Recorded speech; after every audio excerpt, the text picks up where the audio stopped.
لله رب العالمين، والصلاة والسلام على صفوة رسله وخاتم النبيين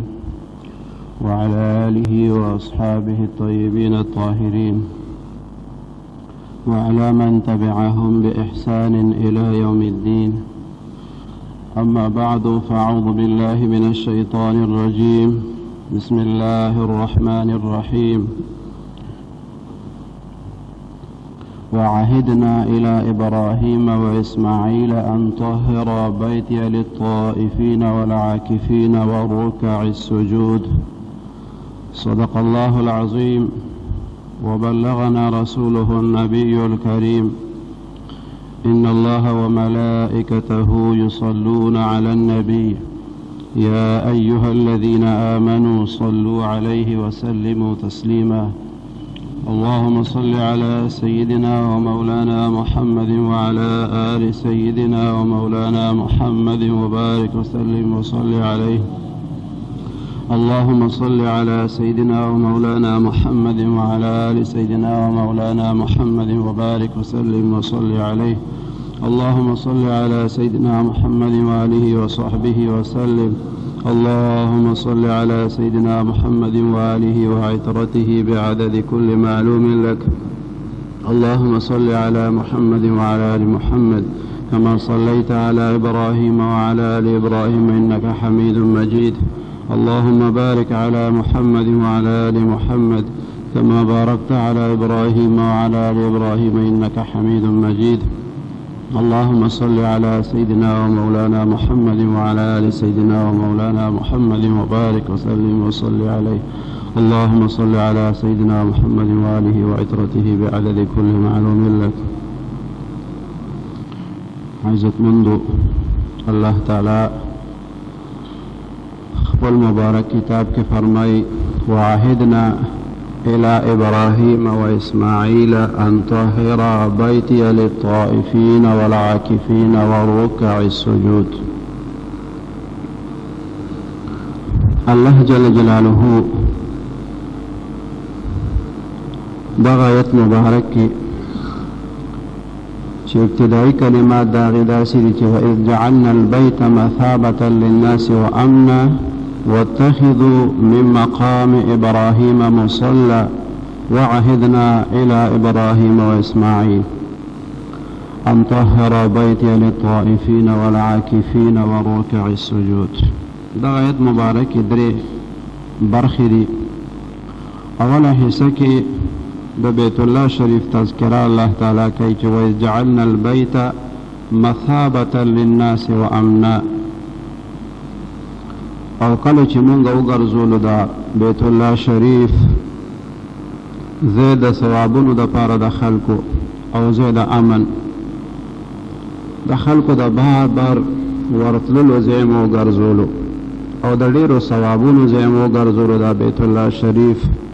او دا مونږ د امن ځای ګرځولو. بیا فرمایي چې واتخذوا من مقام ابراهیم مصلى، او تاسو ونیسئ د مقام ابراهیم سره ځای د مونځ. بیا د دغې نه وروستو فرمایي چې وعهدنا الى ابراهیم، او مونږ حکم وکړو ابراهیم علیه السلام ته واسماعیل او اسماعیل علیه السلام ته ان طهر بیتی للطائفین، چې تاسو پاک ساتئ زما کور د طواف کوونکو دپاره، والعاکفین او د اعتکاف کوونکو دپاره، والرکع السجود او د رکوع کوونکو سجده کوونکو دپاره. الله تعالی دو پیغمبرانو ته حکم کوي، ابراهیم علیه السلام او اسماعیل علیه السلام ته، چې تاسو زما دا کور دا بیت الله شریف دا خانه کعبه دا تاسو پاکه ساتئ. هر قسمه طهارت داغې پکار دی. ظاهري لحاظ سره هم دا د هر قسمه نجاست او پلیتۍ نه پاکه ساتئ، او معنوي اعتبار سره هم چې په دې کې د شرکیات نه کیږي او دا الله تعالی د مرضی خلاف کارونه دې دلته کې نه کیږي. او دا کور زما تاسو پاک ساتي د طواف کوونکو د پاره، ځکه دا خو عام ځای نه دی، دا خو مثابة للناس دی، دا د خلکو د رجوع ځای دی، بار بار ورته خلک ورځي. الله تعالی دې بار بار ورته ورتګ زمونږ نصیب کې د ډېر ادب سره. نو دا ځای تاسو پاک ساتئ او ته خپل کور ویلی دی چې دا زما کور دی. نو د الله کور داسې نه دی څنګه چې د مخلوق دپاره کور وي، دا استوګنې. الله جل جلاله کور ته محتاج نه دی، دی تشریفاً ورته خپل کور ویلی دی. بیت الله د الله کور، دغه کور ته خدای عزت وربخلی دی، ځکه ورته خپل کور ویلی دی. او د هغې په وجه باندې جوماتونو ته هم د خدای کورونه ویلی کېږي. نو دلته کې طواف والا راځي، طواف کوي د کعبې شریفې، او والعاکفین او د اعتکاف کوونکو دپاره دا تاسو پاک ساتئ، ځکه چې افضل اعتکاف چې دی نو هغه په مسجد حرام کې دی او په مسجد نبوي صلی الله علیه وسلم کې دی. نو تاسو دا زما کور پاک ساتئ د طواف والو دپاره او اعتکاف والو دپاره. والرکع السجود او د رکوع کوونکو سجده کوونکو دپاره، د مزګزارو دپاره، ځکه دلته کې یو مونځ په 1,00,000 باندې قبلیږي. نو د مسلمانانو خواهش دی چې مونږه دغه مبارک ځای ته الله تعالی یو مونځ راته په 1,00,000 باندې خدای قبول کړي. نو تاسو دا کور زما پاک ساتئ. په دغه آیت مبارک کې د اعتکاف والو ذکر هم رالو چې د اعتکاف کوونکو دپاره. نو دې وخت کې موضوع زمونږ اعتکاف دی، ځکه د رمضان شریف اخرنۍ عشره شروع کېدونکې ده، او اعتکاف د رمضان شریف په هغه عباداتو کې یو اهم عبادت، یو د تراویح لمونځ، یو روژه نیول، او د تهجد لمونځ، او د لیلة القدر تلاش، او یو اعتکاف، او یا د تهجد لمونځ سره تلاوت د قرآن پاک. نو دا هغه اهم عبادات. اعتکاف څومره اهم دی، اهمیت د دې څه دی، فضیلت د دې څه دی، معنا د اعتکاف څه ده، معتکف ته کوم آداب پکار دي، اعتکاف په څه باندې ماتېږي، دا مسائل پکار دي چې دې نه دی مسلمانان خبر، او خاص کر هغه حضرات چې هغوی د اعتکاف اراده لري. اعتکاف د عکوف نوته دی. عکوف کېناستلو ته ویلی شي، سارېدلو ته ویلی شي، یو ځای کې پوخ کېناستل چې بس پرلت وغځي او کلک کېني، دې ته عکوف وایي، او د دې کېناستلو ته اعتکاف وایي. په نیت د عبادت اعتکاف په 3 قسمه، یو خو واجب اعتکاف چې چا منښته کړي، که زه خدای د دې بیمارۍ نه جوړ کړم یا د فلانې کار الله پاک زما وکړو نو زه به دومره ورځې اعتکاف کوم، نو دې ته اعتکاف واجب ویل کېږي. یو مسنون اعتکاف دی چې د رمضان شریف په آخرنۍ عشره کې کېږي، او یو نفلي اعتکاف چې هغه هر وخت کېدی شي. زمونږ امام ابو حنیفه رحمت الله علیه ای فرمایي چې د نفلي اعتکاف دپاره کم از کم وخت یو ورځ پکار دی، یوې ورځې نه دی وایي کم نه، لیکن فتوا د امام محمد رحمت الله علیه په قول ده، او هغه فرمایي چې لږ وخت دپاره هم اعتکاف کېدی شي. که یو سړی جومات ته رادننه کېږي او هغه دعا وایي بسم الله اللهم افتح لي ابواب رحمتك، بسم الله والصلاة والسلام على رسول الله اللهم افتح لي ابواب رحمتك، دا دعا وایي خیخ په جومات ته رادننه کي او وایي نویتو سنت الاعتکاف. دلته کې د سنت دا ټکي د نفل په معنا باندې استعمالېږي چې ما نیت وکړو د نفلي اعتکاف. دته د نفلی اعتکاف ثواب ملاویږي څومره وخت پورې چې دی په دې جماعت کې او چې کله د جماعت نه اوځي نو بس هغه نفلی اعتکاف خود به خود ختم شو. دې لپاره دا قید نشته چې دی به څومره ساعت جماعت کې تیری. دا نفلی اعتکاف ته دام پکاري ځکه مفت ثواب د جماعت تاسم بنده را دننه کېږي په جماعت کې وخت تیری مونځ پکې کوي تلاوت کوي نو ښه دا ده چې سړی را دننه کېږي د نفلي اعتکاف نیت یې پکې وکړي هغه ثواب به ورته په مفتو کې میلاو شي. یو نفلي اعتکاف شو یو مسنون اعتکاف شو یو واجب اعتکاف. د رمضان شریف د آخرنۍ عشره دې سره چې کوم تعلق ساتي اعتکاف هغې ته مسنون وایي. نبی کریم صلی الله علیه وسلم مبارک همیشه کړی دی او په آخرني کال باندې چې هغه مبارک وصال فرمایلو نو په هغه کال باندې د 10 شپو په ځای 20 شپې اعتکاف کړی دی. او که کله پاتې شوی دی یو کال داسې نو بیا د رمضان شریف نه علاوه روزو کې اعتکاف کړی دی. هغه 10 ورځې چې دي نو هغه بیا روژه نیولې ده او په جومات کې هغه مبارک بیا تېرې کړي دي. نو دې ته مؤکد سنت ویل کېږي او مؤکد علی الکفایه دي.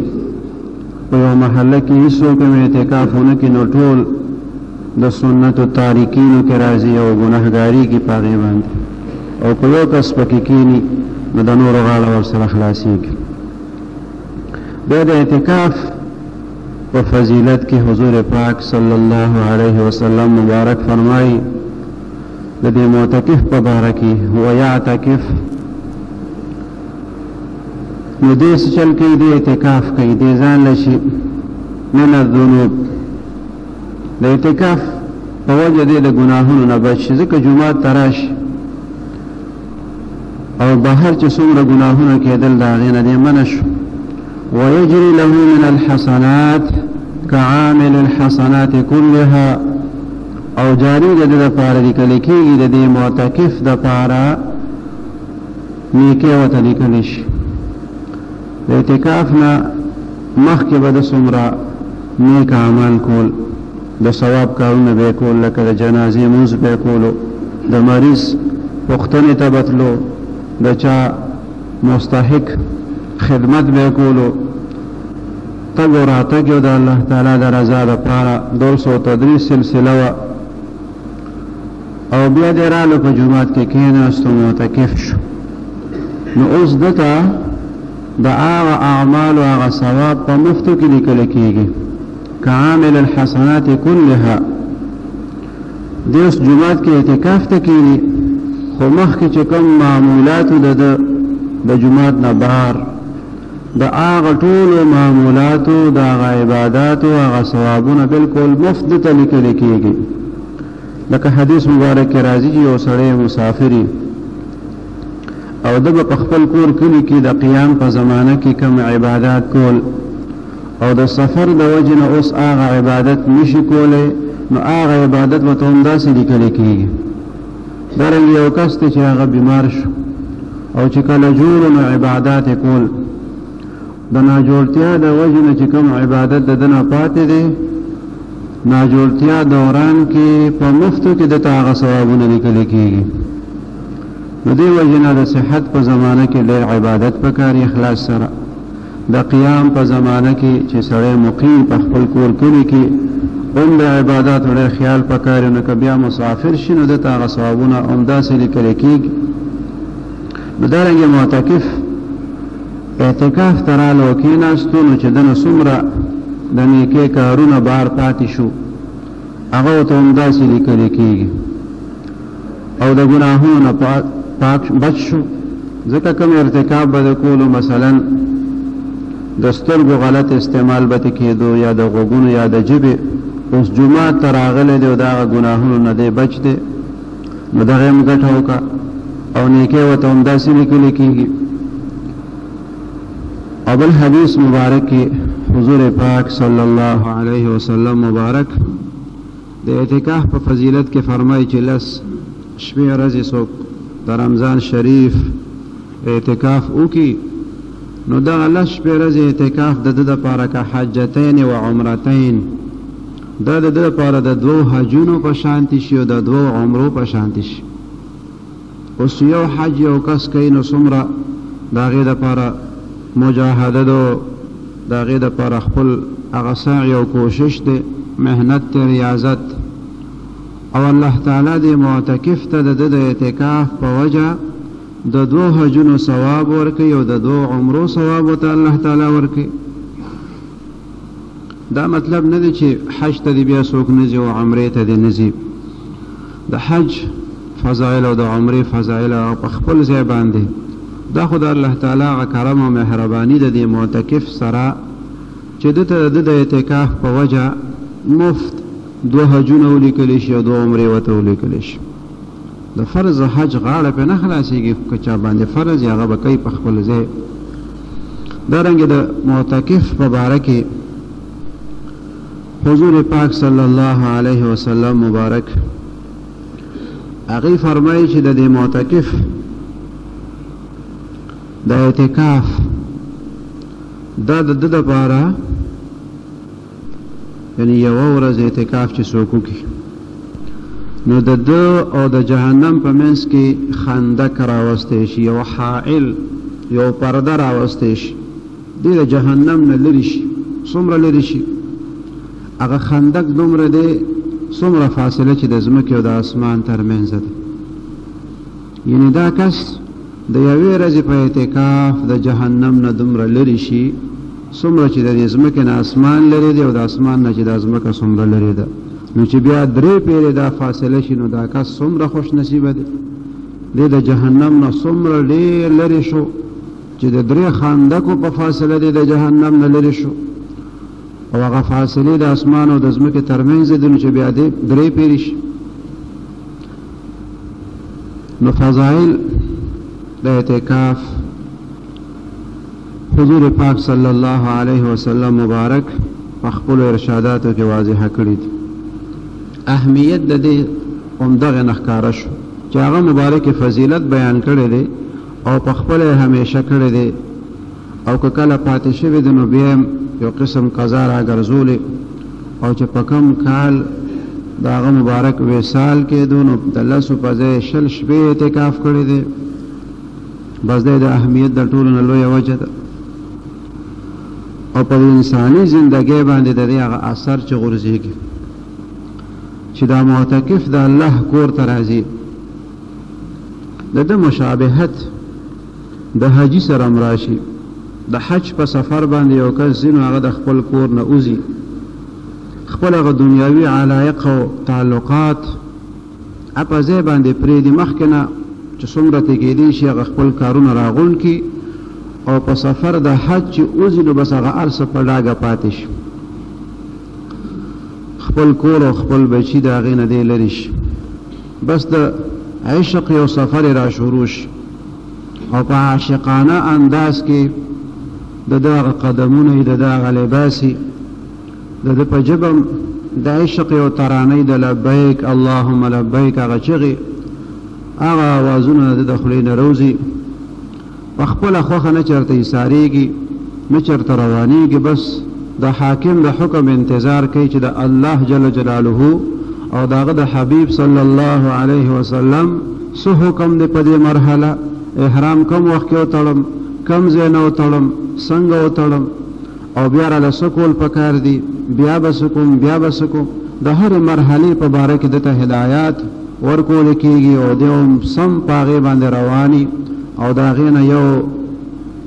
لحظې دپاره هم د اخوا دېخوا کېدو نه دی ځان ساتي. همدغه شانتې معتکف دین د خپل وس مطابق هغه دنیاوي علایق هغه کټ کړي او هغه پرېږدي، خپل کور په ځای باندې پرېږدي، خپلو بچو نه ځان را جدا کړي او احب البلاد ته راشي. په ځایونو کې چې د ټولو نه الله ته محبوب ځایونه دي هغه جوماتونه دي، نو دی د ټولو نه هغه غوره ځای په ځمکه باندې چې کومي جومات هغې ته راشي وي دا د الله تعالی کور دی، او هغه ځای کې بس دیره شي. او بیا چې دی کله جمعات ته راشي نو د ده سره هم نشین چې او جلسا د هغه فرشتې وي، ځکه فرشتې په جمعات کې وي. او ان للمسجد اوتادا حدیث مبارک کې راځي د جمعات بعضې کسان میخونه جوړ شي، بلکل سم د جمعات میخ ته جوړ شي، لکه میخ چې څنګه کلک لګېدلی په یو ځای کې، نو داسې دا معتکف سم کلک په جمعات پورې اونخلي. او بیا د ده فضیلت دا دی چې فرشتې د سره ناسي والملائکه او فرشتې جلسا د ده وګرځي. او کله چې دغه معتکفین د خپل ضروري حاجت دپاره باره موځي، فرشتې لټون کوي چې دی په کوم طرف باندې لاړو، او که بیمار شي نو بیمار پرسی کوي، پوښتنه کوي، او که مدد ته محتاج شي نو فرشتې د الله حکم سره د ده مدد کوي. د فرشتو سره گویا زندگی شي. او خو او مزاج هم د فرشتو په شانتي شي، بس د الله تعالی د رضا طالبي. ځکه د فرشتو صفت دا دی لا یعصون الله ما امرهم ويفعلون ما یؤمرون. الله جل جلاله چې دوی ته څه حکم کوي دوی د هغې نافرمانی نه کوي، او چې د څه حکم کېږي ورته هغې باندې عمل کوي. نو معتکف هم ګناهونو نه ځان ساتي، هغه هر څه بار پرېښي وي، بس د خدای در ته راغلی پرلتې غځولی او ذکرونه کوي، نوافل کوي، فرضي عبادات شوق او ذوق سره کوي، تلاوت کوي، چوګیرې کوي، خدای ته جاړي، اوښکې تویوي، د خپل رب د رضا کولو دپاره چې څه د ده نه کېدی شي بس هغه کوي. او اندازې داسې چې بس گویا په دې خیال راغلی دی چې کومې پورې رانه رب رضا شوی نه نو د هغه وخته پورې دا کوڅه نه پرېږدم. په دنیا کې یو کسي غلطي تی شوي د چا سره زیاتې کړی، څوک ته خفه شوی، او بیا د هغه رضا کول غواړي نو دی د هغه کوڅې ته لاړ شي او هغه ته وایي چې ستا در ته راغلی، ستا دروازې ته راغلی، ستا نه د خپلې غلطۍ معافي غواړم، بیا به داسې نه کوم، معاف کړه. نو هغه کس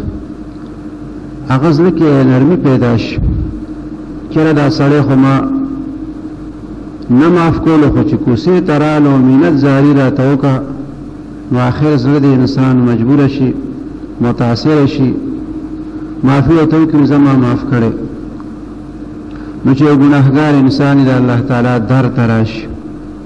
هغه درشلې باندې راوغورځېږي او خدایه دا ستا کور دی، بس دې درشلې ته ما ځان راوغورځولو، ستا دې در ته رالم او دلته بس پرېوتم او ستا نه د خپلو ګناهونو معافي غواړم او ستا د رضا نه بغیر زما بل مقصود نشته دی، او زه د خپلو تمامو گناهونو اعتراف کوم، د هغې ټولو نه زه توبه وباسم او تا نه زه معافي غواړم، مغفرت دنه غواړم، او بار بار دا وایي چې خدایه ما معاف کړې، ستا کور کې پروت یم، ستا کور ته راغلی یم، دې دپاره راغلی یم چې ما ته ته معافي وکړې، شپې به م دلته کې کوم، ورځې به م دلته یم، بل څه به نه کوم، بس تا نه به خپله د ګناهونو معافي غواړم، ستا ذکر به کوم. نو الله جل جلاله د هر چا نه زیات مهربانه دی. یو انسان بل ته معافي کوي نو الله تعالی به خپل بنده ته ولې معافي نه کوي؟ نو الله جل جلاله داسې کس ته معافي وکړي، هغه ګناهونه ورته معاف کړي. او د دغه معتکف انداز ټول همدغه چې بس هر وخت د خپل غلطۍ اعتراف کوي او دی وایي چې په کوم ګل باندې فدا یم، زه د هغه د در ګدا یم، یا وصال مې د نصیب شي یا په مرګ باندې رضا یم. هغه ګل او هغه هستی د هغې هغه رضا زما مقصود دی، زه د هغه در ګدا یم، یا خو دې ما ته هغه خپل محبوب میلاو شي او یا د زما روح زما د تن نه وځي، یعنی مرګ ته تیار یم، خو دې ته تیار نیم چې ما ته معافي ونه شي او زه دغه شانتې د خپلو ګناهونو سره د جومات نه بار شم. نو په داسې انداز کې چې معتکف د خدای کور ته راشي جومات کې پریوزي، نو یقینا دا خوش نصیبه معتکف وي او دته الله تعالی د هغه اعتکاف هغه اجر او ثواب ورکوي. صوفیه حضرات هغوی د اعتکاف ډېر اهتمام کوي، ځکه د نفس اصلاح دپاره مې اعتکاف ډېر مفید شی دی. خو که چېرې یو سړی اعتکاف کوي او هغه په دې خیال باندې اعتکاف کوي چېرې دنیا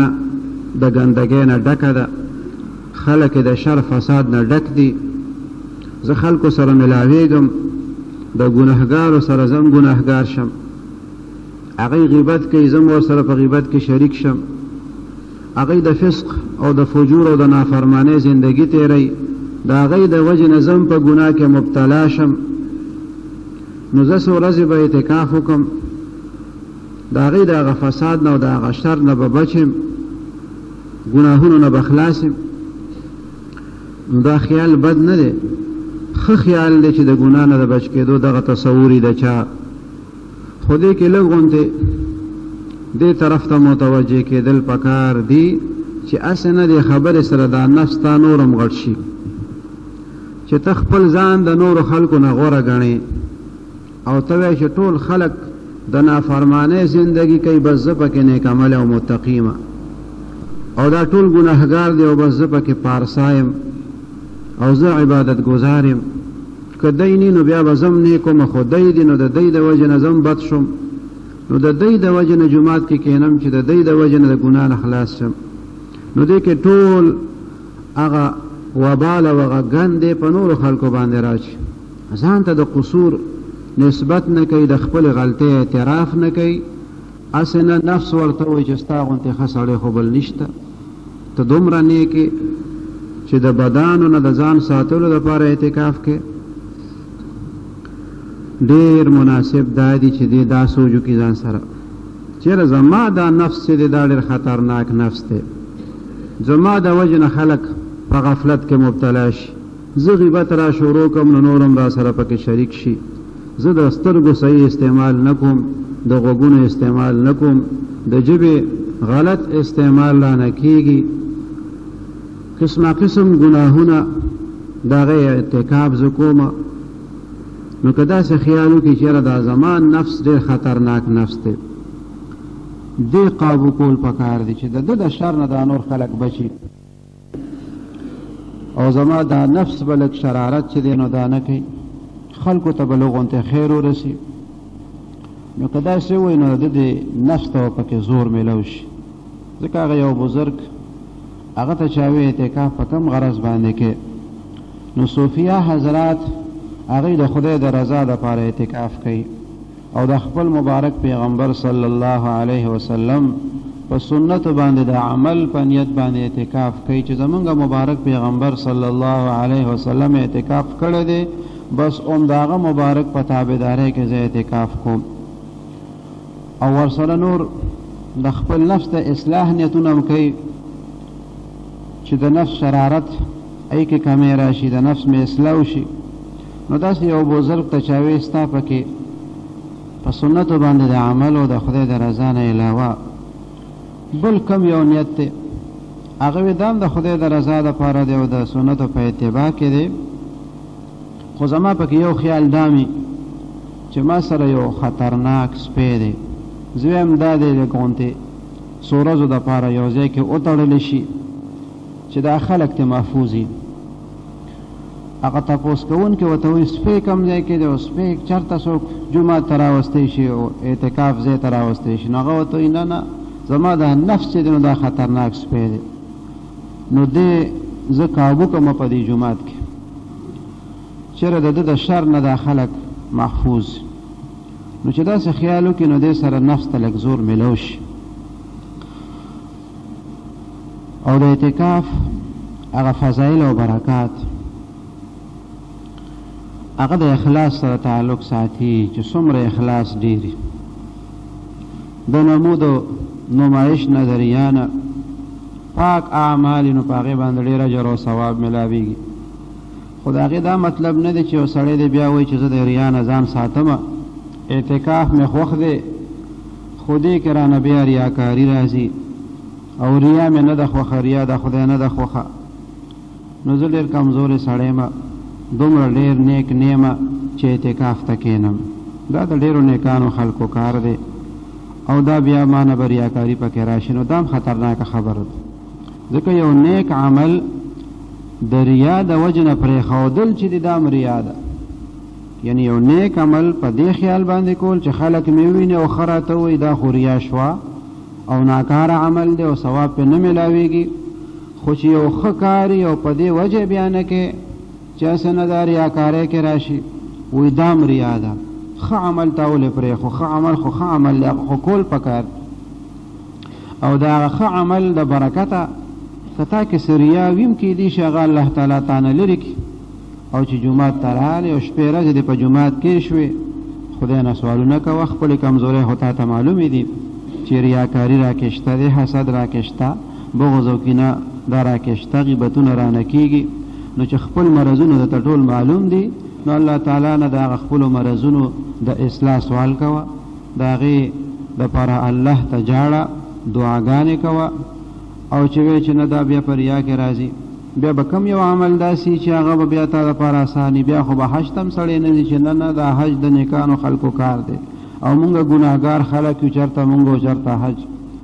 بیا به عبادت هم نه کې مونځ ته به نه راځي چې نه مونځ مونږ ډېر بیکاره یو او دا مونځونه خو د نیکانو خلکو کار دی نو بیا به کم یو نیک عمل سړی وکړي نو دا هم د شیطان یو ډېره لویه خطرناکه حمله په دې انسان باندې چې د دا خیال راشي چې نه اعتکاف نه کوم اعتکاف خو ډېر نیک خلک کوي او زه خو ګناهګار یم زه اعتکاف نه کوم نه د ګناهونو د بخښلو دپاره راشه جومات ته او اعتکاف کې کښېنه خدای ته وجاړه چې ته اعتراف کوې چې زه د فسق او د فجور زندګي تېروم او زه ډېر ګناهګار یم نو دا ګناه به پرېږدې او که نه به یې پرېږدې د دې د پرېښو نیت دې شته او که نشته او چې ته د ګناه ارتکاب کې او دې دوران کې ته مرګ راځي نو دا به څنګه الله جل جلاله حکم کوي چې ولا تموتن الا وانتم مسلمون تاسو ممرئ مگر په داسې حال کې چې تاسو گردن نهاد یئ د خدای او رسول حکمونو ته غاړه ښودونکي یئ د نیکۍ په کارونو کې مشغول یئ او مرګ درته راشي د مسلمانۍ مرګ دې ته ویلی شي نو ښه نه ده چې مرګ درته راځي او ته د توبې په حالت کې توبه دې ایستي په خپلو ګناهونو باندې ستومانه او خپیمانه نو الله جل جلاله ډېر مهربانه دی په لږ عمل باندې ډېر اجر او ثواب بنده ته ورکوي بس لږ همت پکار او د اخلاص نه کار اخیستل پکار دی الله تعالی دې د نفس او د شیطان د فریبونو په مقابله کې زموږ سره مدد وکړي او اعتکاف هغه اعتکاف چې هغه د الله جل جلاله د رضا سبب ګرځي د حضور پاک صلی الله علیه وسلم صحیح تابعدارۍ کې راځي هغه ښه اعتکافونه دی الله تعالی زمونږ نصیب کړي او چې د چا د اعتکاف نیت دی هغې ته دی الله تعالی همت او توفیق او طاقت ورکړي الله جل جلاله دی چا نیت نه کړي د هغه هم الله جل جلاله دغه طرف ته توجه پیدا کړي او د رمضان شریف او د اعتکاف چې کوم آداب دی هغه دی الله تعالی زمونږ نصیب کړي واخر دعوانا ان الحمد لله رب العالمين الحمد لله رب العالمين والصلاة والسلام على أشرف الأنبياء والمرسلين وعلى آله وأصحابه أجمعين اللهم إنك عفو تحب العفو فاعف عنا اللهم إنك عفو تحب العفو فاعف عنا اللهم إنك عفو تحب العفو فاعف عنا اللهم إنا نسألك العفو والعافية والمعافاة الدائمة في الدين والدنيا والآخرة والفوز بالجنة والنجاة من النار وادخلنا الجنة مع الأبرار يا عزيز يا غفار يا رب العالمين ربنا اغفر لنا ولإخواننا الذين سبقونا بالإيمان ولا تجعل في قلوبنا غلا للذين آمنوا ربنا إنك رؤوف رحيم رب اجعلني مقيم الصلاة ومن ذريتي ربنا وتقبل دعاء ربنا اغفر لي ولوالدي وللمؤمنين يوم يقوم الحساب ربنا لا تؤاخذنا إن نسينا أو أخطأنا ربنا ولا تحمل علينا إصرا كما حملته على الذين من قبلنا ربنا ولا تحملنا ما لا طاقة لنا به واعف عنا واغفر لنا وارحمنا، أنت مولانا فانصرنا على القوم الكافرين. وصلى الله تعالى على خير خلقه سيدنا ونبينا وشفيعنا محمد وعلى آله وأصحابه أجمعين برحمتك يا